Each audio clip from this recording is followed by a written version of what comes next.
Hi there, Mystery Baker here. Hope you're all doing well. This is a tutorial on how to make Bakewell tarts. Now you can make one large tart in a big pie dish, but I've done individual ones. But you know, the recipe will do both. And look, we don't have to be professionals to make really good food. And I'm going to show you how to make the most wonderful, short, sweet pastry, just like the professionals do. Now, obviously, if you already know how to make pastry, you can skip to here, and that will show you how I make my frangipane filling. Absolutely delicious, I have to say. So without further ado, let's get started. Okay, so this is a sweet pastry, okay? It's very short, almost shortbread-like. It's absolutely wonderful. It's the kind of thing professional pastry experts make, but I'm going to show you how us beginners can do it. So, you know, we don't all have to be professionals to make great food. And that's what I hope I inspire you to do, that anyone can do it, I promise. So, we're going to run through the ingredients. Let's start, shall we? Excuse me. First, you're going to need 280 grams of plain flour. Okay? Regular plain flour. You will need, because it's a sweet pastry, you will need 65 grams of caster sugar. Okay? You can use icing sugar too. I use caster sugar. Now in this, because it's a Bakewell tart that I'm making, and it just adds a nuttiness to the pastry as well. I've got 30 grams of ground almonds. You don't have to add that. I'm not saying you do, but I am. And I've got some butter. Cubed, cold, full fat, unsalted butter. And there's 165 grams of that. 165 grams. And also, to this I have one whole egg, and one egg yolk, okay? And that's it for the pastry, all right? So I'm going to set up now, and we're going to get started on this. Keep on watching.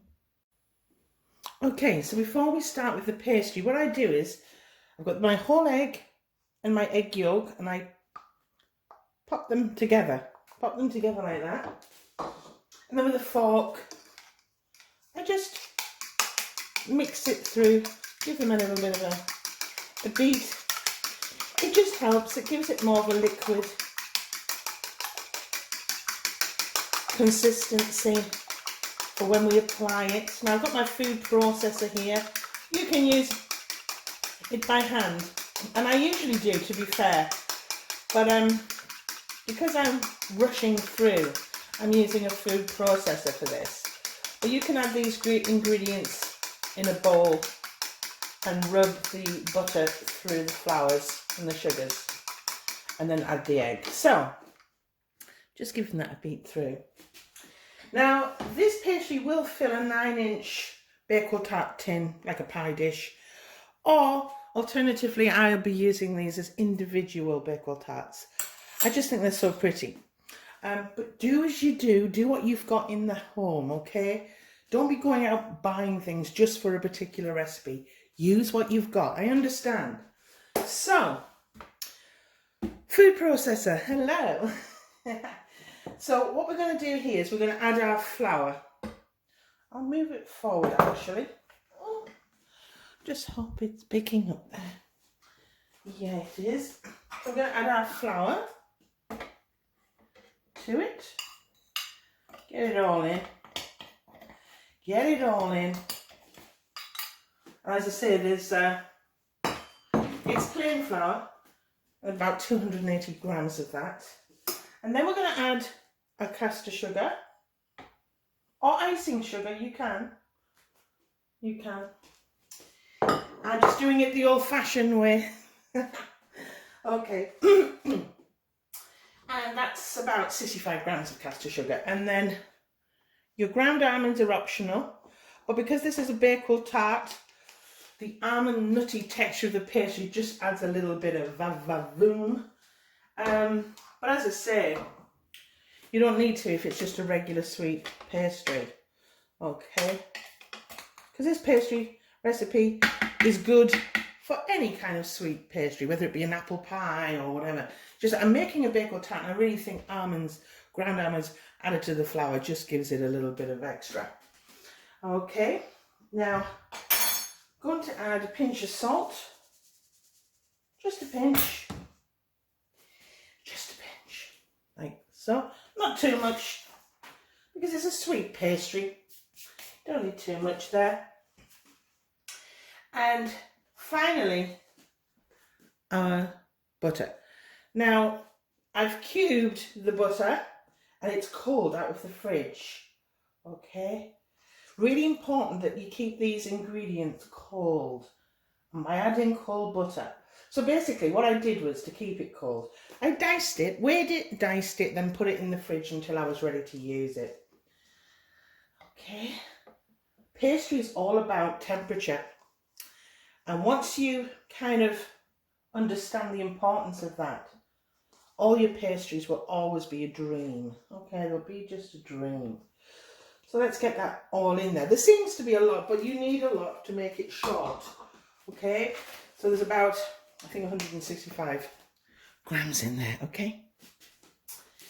And then I'm going to put the lid on, and I'm going to pulse this until it turns into breadcrumbs. So I won't frighten your ears with the noise. I'll kind of start it off, but then I'll do the rest off camera because I don't want to be too noisy. So I'll start this off by pulsing. Okay. It helps to turn it on, doesn't it? It helps to switch it on.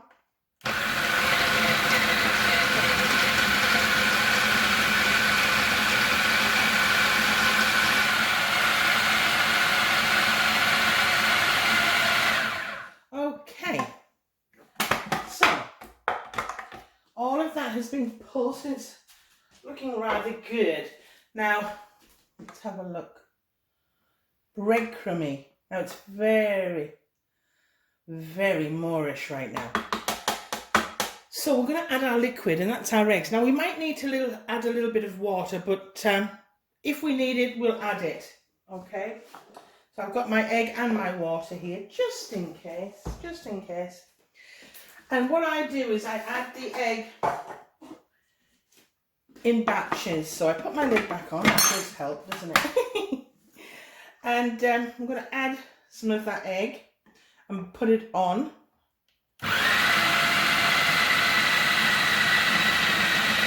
In batches, okay? And a little bit more.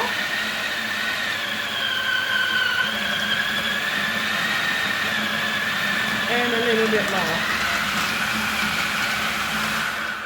Like so. And then I kind of pat it down pat it down a little. If you're doing it with the children, make sure the children don't do that bit. And give it a blast one more time.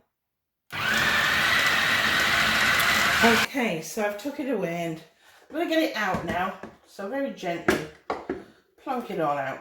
And watch that blade as well, because it's very sharp. So you do this if you're doing it with the children, just make sure that you handle the blade section. Okay. And just get it onto a clean work surface. And it's very crumbly, so don't panic, because that's exactly what it should be. And we're just going to bring that very gently together like that. Just bring, not to overwork it. It's important that you don't overwork this, okay? You don't want to overwork this dough. But that, my friends, that is that. That is my rich, short pastry, sweet pastry for my tarts. And that's all you do. what I'll do now is I will wrap this in cling film, and you can either leave it in the fridge for a minimum of 30 minutes before you start working with it, or you can leave it overnight. So you can make your pastries in advance, and then the next day, when you're ready, when the children have gone out for a walk or whatever, you can just do the baking side and get your pastry out, and it's much, much easier. Now, you can freeze pastry. I tend not to, okay? If I'm making pastry, I just make it to use it. I don't usually make pastry in advance and freeze it for another day. If I make pastry, it's because I want to use it, okay? But you can, all right. So that's the pastry done. Okay, so I've had the pastry in the fridge for about 30 minutes. Gave me enough time to wash up, you know, the dreaded washing up. And it's been in the fridge, so it's quite firm. As I say, you can leave it until the next day if you want. And there we go. And the reason why I don't overwork this pastry is, if you start kneading and kneading and kneading, it releases the proteins and the glutens, and it becomes a little bit stodgy. So the less you do with it, the better.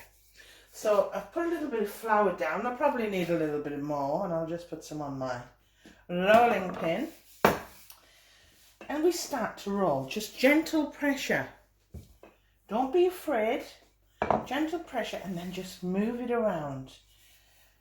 And this is, I'm going to go slowly because this is for my beginners. Okay, not everyone's an expert. A little bit more on my rolling pin, and I'm just gently. This is a lot shorter than shop bought. Now look, you can miss this stage, my beginners, if you don't want to make your own pastry. You can miss this stage just by shop bought short crust pastry. Yes, it's not as sweet, but it still does the trick, okay? And I just wanted to show my beginners to make really good pastry and how it's done. And I tend not to lift it too much. I kind of turn it low to the ground or low to the work surface. Oh, it's just come up there, but don't worry. Don't worry. Just means my rolling pin's a little bit sticky, but these are great. Little things like that, okay, will help. Just gentle, even pressure. And then I'm going to try and lift it and move it around and place it back on. As I say, it's a very, very short pastry, and it gives it its butteriness, its shortness, its how can I put it? It's a very rich pastry because we added an egg yolk rather than just water, you know, the old-fashioned way.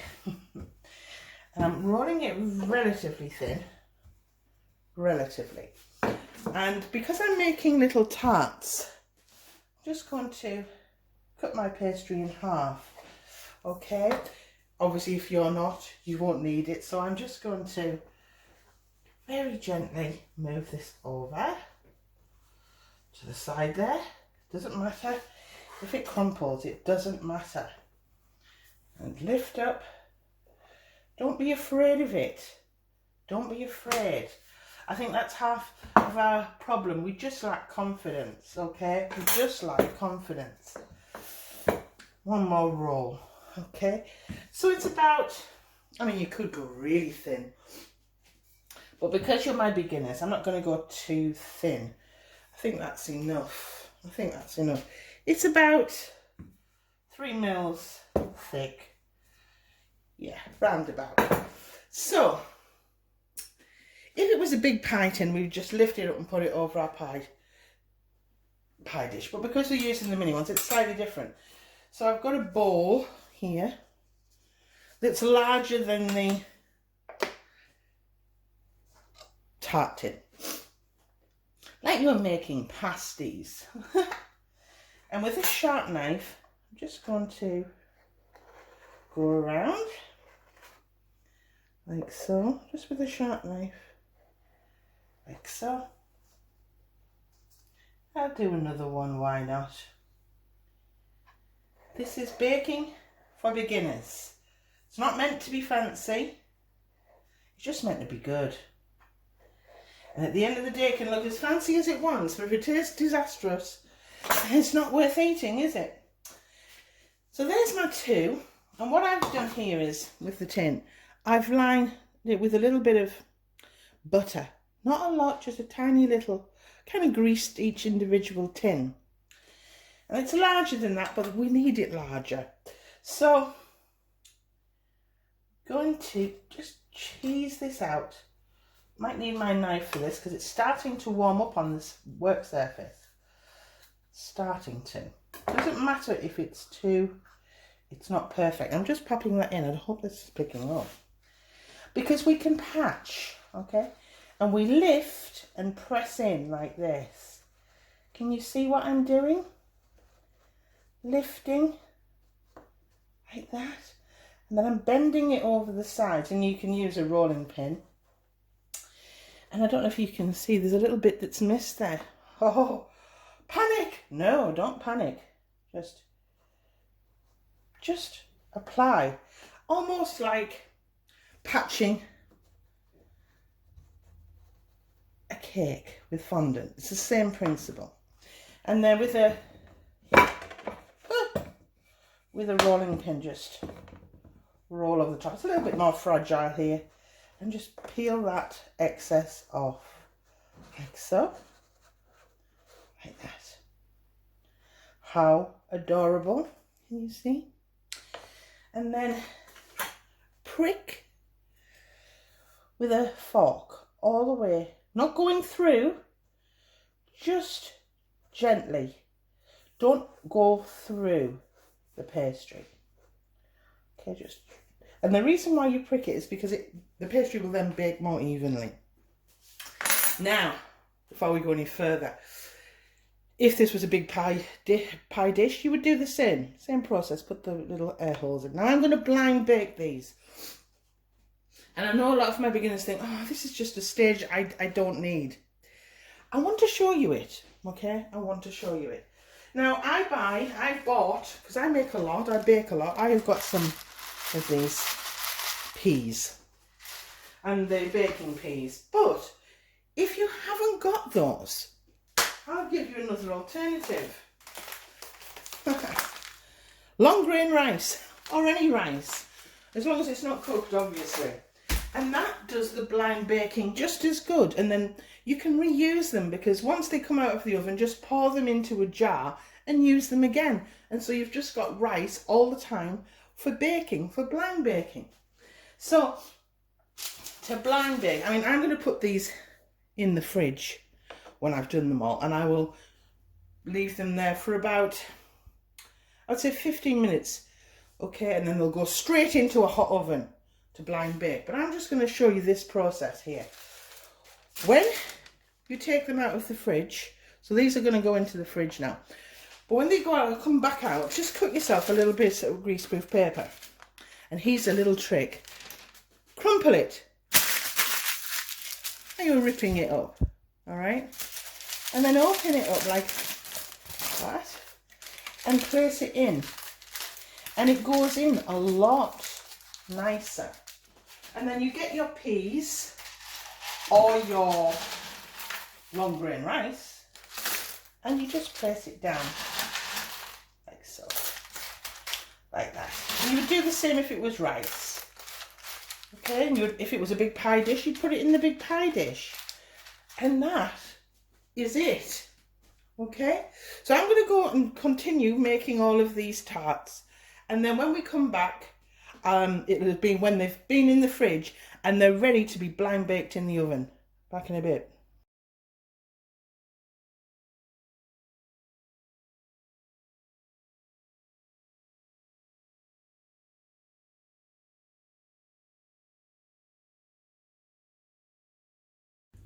Okay, so they've been in the fridge now for about 15 to 20 minutes. Long enough for me to start the washing up and get the oven on and get it to temperature. And these are now going to go in a preheated oven for around 15 to 17 minutes, roundabout. And then we take them out, and I'll show you. We remove the parchment paper and the dried rice or peas, and then we put them back in the oven for another 5 minutes on a slightly lower temperature. But I'll run through how we do this. So as I said, these are going to go into a preheat oven now for about 15 to 17 minutes. Back in a bit. Okay, let's get these out of the oven. Oh, ow, ouch. Okay, so what I'm going to do now is I'm just going to leave them there a moment just to cool off a little before I remove the peas, or if you've used rice, just to remove them. So I'm just going to let them cool a little, okay, because we're very hot. And in the meantime, I'm going to reduce the temperature of my oven. So I'm going to add a few more. I'll add 15 minutes on. I won't need it in for that long, but it's just so it keeps hot. And I'm going to reduce it to 165 degrees or 145 if it's fan assisted. That's gas mark 2. I'll put all the temperatures linked below, and I'm just going to let that get a bit cooler. So what we're going to do now is, when this is cool, I'm not going to do that now, it's too hot, but I'm going to remove all the peas and the parchment paper, and then I'm going to just put them back in the oven for about 5 minutes. It's just for them to dry out a little, because the peas have been added to the top, the base may be a little bit uncooked. Is that the right? Is it cooked or cooked? You tell me. And it just dries out the top of that pastry. So rather than bore you, I will do it all off camera, and I'll come back when they're coming out of the oven without the parchment paper. Back in a bit. Okay, so I've allowed them to cool, and this is a traditional English Bakewell tart, and traditionally we use raspberry jam, okay, and I'll be using it in this recipe. But you look, it's your Bakewell tart. Use whatever jam you've got in, strawberry, whatever, cherry, whatever you've got. But I'm going to use the traditional way that I was taught and that my grandparents made it a long time ago. And I've got some raspberry jam. So what I tend to do is place some with a teaspoon, and we just add a nice couple of drops to start with. We might need more, we might not. And we just want to, sorry if I'm in your way, we just want to give it a nice generous spoon of the mixture, making sure you go right to the edge. Whoa, like so,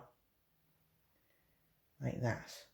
Okay, now we don't want too much, so don't overload, because it can leak and bubble out, but just a nice spread there. And I will continue and do them all, and then I'm going to put them to the side, and we're going to start making the frangipan. Back in a bit.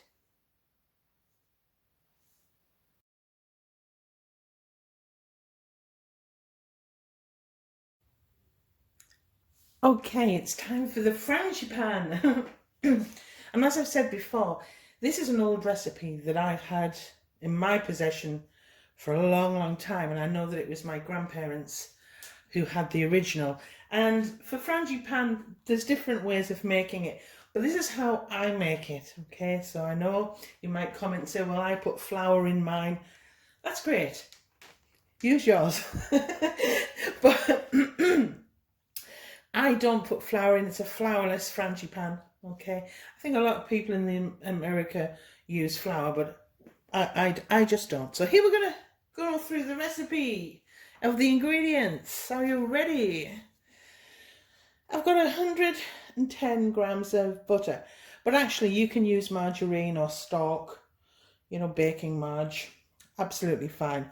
That's 110 grams of that.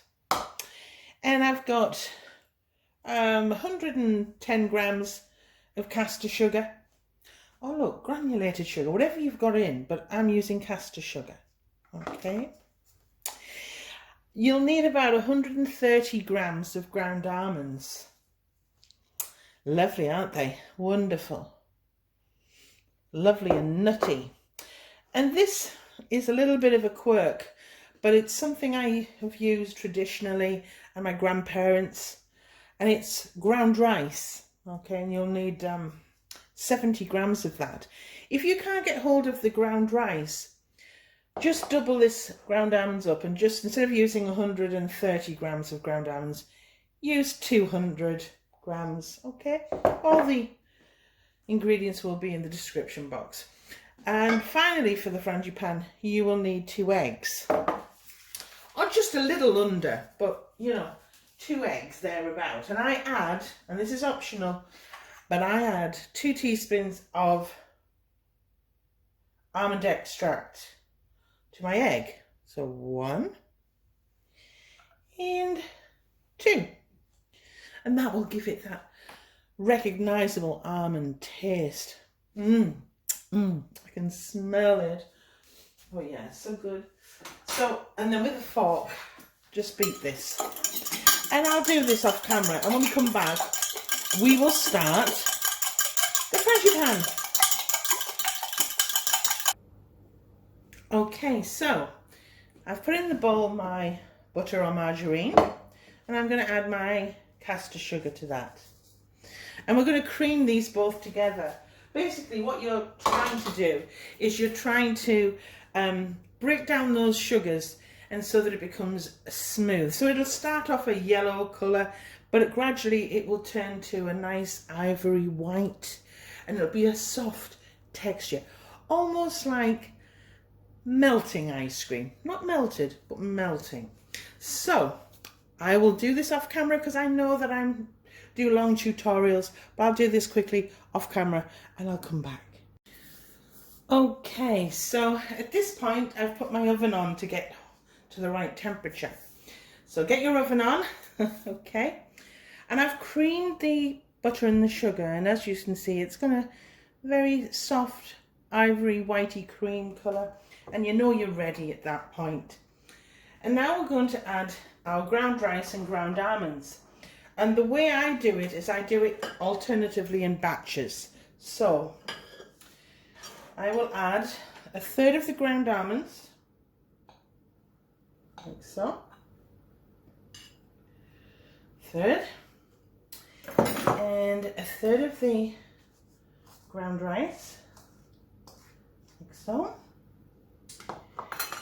and then 1/3 of the egg, like that. And rather than boil, I will just mix that through off camera and I'll come back. Okay, it just takes a minute, maybe less than a minute. And then we add another 1/3, like that, of the almonds. It's kind of alternate so that they're mixed through evenly. And then 1/3 of the ground rice and 1/3 of the egg, like so. And again, it won't bore you. I'll mix it off camera and I'll come back. And then finally, the final 1/3 of your almonds and final 1/3 of the ground rice and the final part of your egg. And you can really smell, because I've added the almond extract, you can really smell that almond nuttiness. Oh, magical. I'll be back in a bit when I've mixed this through. Okay, so we're ready now to add the frangipan to our pie dish, or in this case, little miniature ones. So it's a lot easier if you're doing just one big pie. But I'm just going to put a nice heat tablespoon on there like that. With a palette knife, or you can use the back of a spoon, just going to very gently, try not to disturb the contents of the jam. And by not overloading with jam, we'll stop the jam from pushing up the sides, okay? How spectacular. I'm just going to put a little touch more, just a touch. Now there will be some rise in this, and that's great, because that's what we're wanting. But as you can see, just a gentle spread on there like that. Making sure you go up to the edges of the pastry. Right? Now for an added bit of, I'm going to add some almonds, toasted almonds. But you don't need to. And I'm just going to place them all around. And I do like a lot, so hey. I do like a lot. I do like a lot. And just place them there. You don't have to put the almonds on. You can omit that from the recipe. But I just think it just adds a little bit of crunch and bite. And I will continue doing that. And I'm going to put them in the oven. When they're all complete, I'll put them in the oven. Temperatures will be listed below 2 for about 20 to 25 minutes, give or take. Treat it like you would a cake. And I'll come back when these are coming out of the oven. Back in a bit. Okay, let's get these out of the oven. Come to Papa. Ooh. Oh, come on. Come to Papa. Woo! Woo! Wow. They are looking rather divine. They were in the oven for actually 28 minutes, actually. 28. I think it depends on how efficient your oven is, and I have to admit, mine isn't that efficient. I'm getting a new one. So that's good news.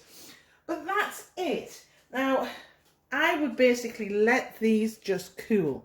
But if you want to kind of present them, because if you're having family over, God willing, but if you're having family over and you want to make desserts individual for people, the doing these individual tarts is fantastic because it's a dessert in itself. But you can just place a little cherry on the top. Like so. And if you want, you can add a touch of icing sugar like that, and it just lifts that dessert. And it's fantastic served either with custard or really thick cream, divine, or even ice cream. You can even eat them cold with a cup of tea or a cup of coffee. So there you have it. I mean, if you want to stick around, when they're cool, I'll show you how I cut it. Back in a bit. Okay, so they're all cooled off now.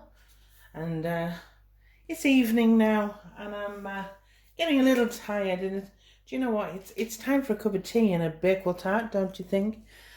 I'd have to wake my husband up, though. I think he's snoring on the sofa. Claims he's watching the football. But hey.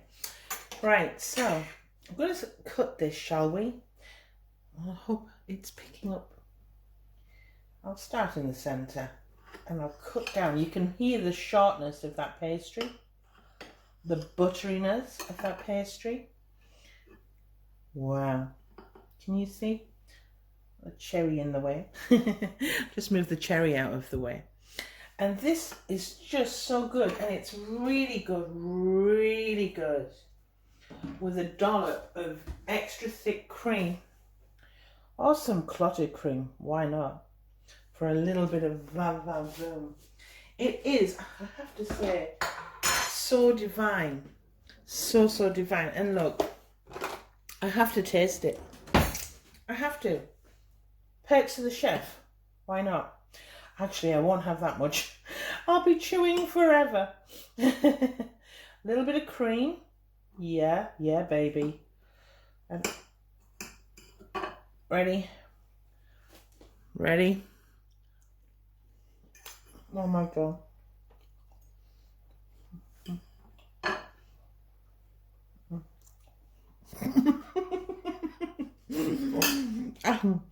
Wow. The pastry is so buttery and so short, it melts in your mouth. It's the most divine combination with that frangipan. You won't be disappointed. Excuse me. I could just keep going and just keep eating, but I better stop. Thanks for your time, everybody. Hit that bell. Subscribe if you haven't already. And please like this video if you have. Thanks for your time. Bye.